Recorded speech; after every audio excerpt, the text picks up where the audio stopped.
Hello, it's Liz. Welcome to West Star Tarot. And I'm doing a VR today to Mascha.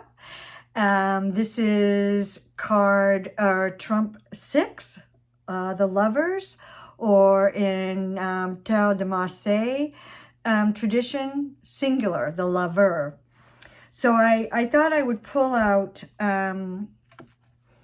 this is from Charlie Claire Burgess's Gay Marseille, which just recently came out. This is the Lover. I think, yeah, that's plural, so lovers. But in the Tarot de Marseille tradition, usually it's the Lover. And here's the Rider-Waite Smith version. And I have to be perfectly honest about this card. I've always had trouble with it. Like, what? It's called the Lovers, but it's about making a choice. It's about a decision, but it could be about love. It could be about lust. It could, like, what the heck is this card? It would just kind of drive me nuts. I guess if it came up in a reading about love, I could see it. But I don't know. Anyway, so I just often had difficulties with this card and really trying to understand exactly what it was saying in a reading. So it was kind of nice and informational, educational, enlightening to take a look at a bunch of lovers cards and to kind of do a little reading about the lovers.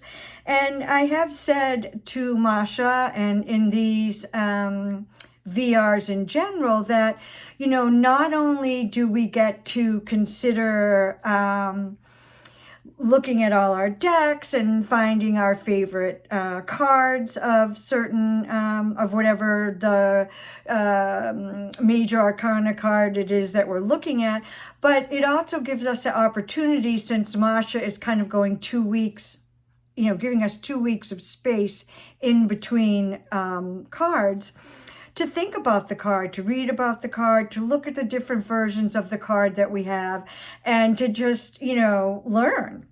So I did do that, and I'm not without confusion, but I feel better about things. And so I thought I would start, I have a couple of things. This is from, do I have it upside down? Oh, The Gay Marseille by Charlie Claire Burgess. So in this, they say, love, meaningful relationships, commitment, choice, consent. And they go on to say modern versions of the card are called the Lovers, but in the TDM tradition, the card was called the Lover, singular. In the French school of thought, the card represented a man making a choice between two lovers, between a wife and a mistress, or between a young bride and the groom's own mother. Some interpreters connected the card images to the myth of Heracles, choosing between a beautiful young woman representing the easy path of pleasures, path of virtue, the easy path of pleasures and vice, or the modest older woman. I should hold the card up. The modest older woman representing the more difficult path of virtue, wisdom, and moderation. With Cupid hovering above, the choice in this card comes down to love. And this is the part that is making sense to me. What do you love with your whole, full heart? What would you do for that love?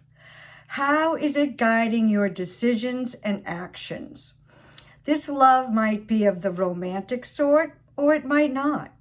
With its connotations of choice and commitment, this card can bring up anything to which you have dedicated yourself out of love. So thank you, Charlie Claire Burgess, for helping me to grasp why we see choice and love, lust and love, romantic love, friendship love, familial love, etc. That really was quite helpful to me. So I thought now I'd get into some of my favorite lovers cards. So this is from the Wildwood Tarot, and I feel like this is really sort of sweet and innocent love, young love. And we see this birch tree in the middle. It's sort of been decorated kind of like the maypole. So I'm thinking of Beltane when I look at this card. And I think this is just a lovely card. Sweet, it's sweet. The next one is from Tarot of the Unfolding Path. And this card speaks to me more of passion and desire, and maybe even a little bit of lust. As you can see, the one person is kind of grabbing the shirt of the other person, and you can feel the tumultuous, feelings going on between them. Maybe lust, love, desire, whatever. So that is that one. And then this is from Charlie Claire Burgess' other tarot deck, the Fifth Spirit, which is really currently, and I think will probably remain, one of my favorite decks. I love this. And in this card, I mean, is this the person's shadow? Is this the person's polar opposite? Is this a friendship? Is this a love? Is this desire?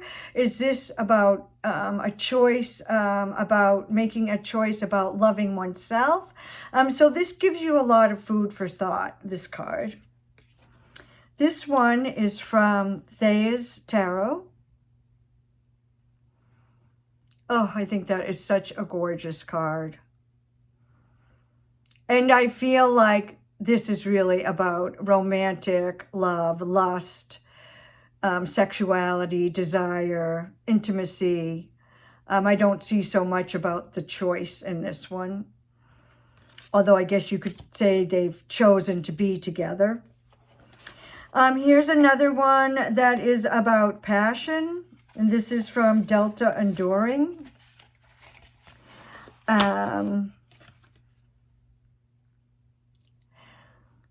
They were in the middle of cooking dinner and they just got overtaken with love and desire. And I love that they spilled the hot sauce off the side of the table and it spilled in the shape of a heart.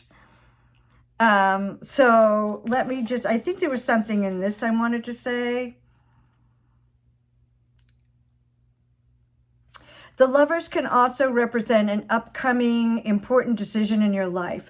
While we cannot control to whom we are attracted, we do choose which specific individuals are privy to our personal emotional energy. It is a choice we make and keep making every day. This card may suggest examining your own personal beliefs, how your decisions will affect you down the road or the direction your life takes. So that's another twist on this card. And then this, I think, is right at the top of my all-time favorite lovers cards. Shiny, shiny.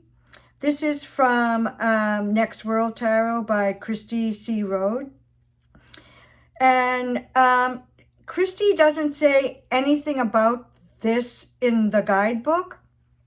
But if you look at this, I mean, to me, when I saw this card for the first time and even ongoing, I look at it as sort of the importance of self-love and self-care. And it took me a while. I didn't realize, can you see the one is giving the other some spoons? And it took me a while to connect that with spoon theory, which is, I I'm not an expert on this at all, but spoon theory came out through folks who have chronic illnesses, and each day they decide this is a 1 spoon day, this is a 10 spoon day in terms of how much energy do I have today. And so I feel like this is bringing that whole idea of spoon therapy into this, and also brings in, as I said, the self-love and self-care, especially for those of us who are experiencing ongoing chronic illness. So that, I think, is a really interesting take on this card, and I like it quite a bit. And I do love how the background is pink, which to me represents heart chakra. And then just to kind of get back to where we started from, what Charlie Claire Burgess said about this card. This is from Witch's Wisdom by Phyllis Curott, illustrated by Danielle Barlow. And this is simply called Love. And so maybe that's what this card can just boil down to. Love. Heartfelt love. Love for ourselves, love for our lover, love for the earth and her creatures, loving kindness, just the importance of love and feeling love in our hearts, feeling loved and giving love. So receiving and giving, and the importance of love and the heart healing effects of love. So those are some of my favorite lovers cards. And as always, I shall end with, thank you, Mascha, for starting this this whole series. I'm really enjoying it, and I'm enjoying watching other folks. I was just thinking, I'm almost caught up, and then I saw, oh no, the Chariot's been posted. So anyway, I will be working on my Chariot favorites over the next week, and hope to put that video up in the near future. Peace and love, my friends.